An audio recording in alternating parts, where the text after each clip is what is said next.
5:44 at KGO. It's the KGO Afternoon News for a Monday or a Man-Day, depending on how you look at this day.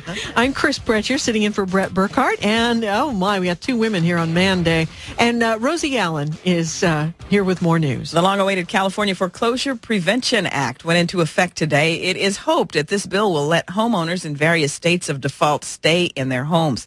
On the KGO Live line is Dustin Hobbs, spokesman for the California Mortgage Bankers Association. Welcome to KGO, Dustin. Thanks, Rosie. Glad to be here. This is a bill that a lot of folks have been wanting to happen for a long time. What does it actually do for people who are in foreclosure or thinking about foreclosure? Well, it actually, at this point, it depends entirely on where the borrower is in the foreclosure process and where their lender is in the process of applying for an exemption to the foreclosure moratorium. So it's not an easy answer to that question. Okay, how does the moratorium part work? It adds an extra 90 days to the process if the lender doesn't have an approved loan modification program in place. Okay, that would be for the individual or family that is going into foreclosure? Yeah.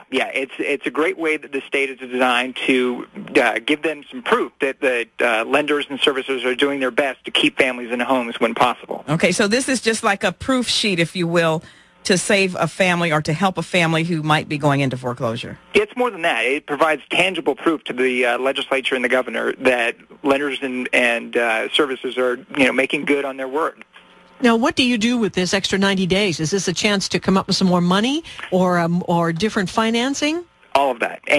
But primarily it's designed to give borrowers and their servicers and lenders more opportunity to communicate. That's the biggest drawback and the biggest obstacle a lot of times to overcome for borrowers and their lenders. It's just lack of communication. Okay, so who's not talking? Who's not communicating? Well, unfortunately, in the vast majority of cases, borrowers refuse to contact their lenders, and that's the biggest problem. So when does this 90 days go into effect? Well, that part, it's a little fudgy at this point because today begins the first day that servicers can apply for an exemption to the moratorium. And once they apply, they have 30 days to prove to the state that they have an approved loan modification program in place.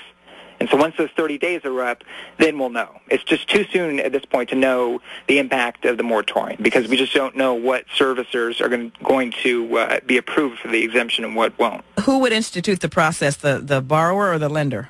The lender. The lender. Okay, so it's up to the lender right now. Yes. Okay. And this is no guarantee that you won't wind up in foreclosure after all, is it? No, unfortunately, there's just no silver bullet to the foreclosure crisis. It's going to take a combination of efforts both at the federal and the state level. It sounds like it seems to be a little bit of work to do with sort of fleshing this out to make sure that everybody understands it. Yeah, absolutely. And education and communication are, the biggest tools we have. Hopefully so that's why we, really, really recommend borrowers that are having trouble with their mortgage or they see down the road that they're going to have trouble to contact their lender as soon as possible. The sooner you call, the more options you'll have in being able to find a workout plan that helps you save your home. Yeah, but nobody wants to call and say, I think in 6 months I won't be able to pay my mortgage. That's like putting a big red flashing light on top of your loan papers. Well, unfortunately, the alternative, not calling and not making contact with the lender and waiting until you are in default, it just leaves you with so many fewer options. Well, I know this is going to work out for everyone. It's just a matter of working out the bugs in the system. Thanks a lot, Dustin. No problem. It's Dustin Hobbs, spokesman for the California Mortgage Bankers Association.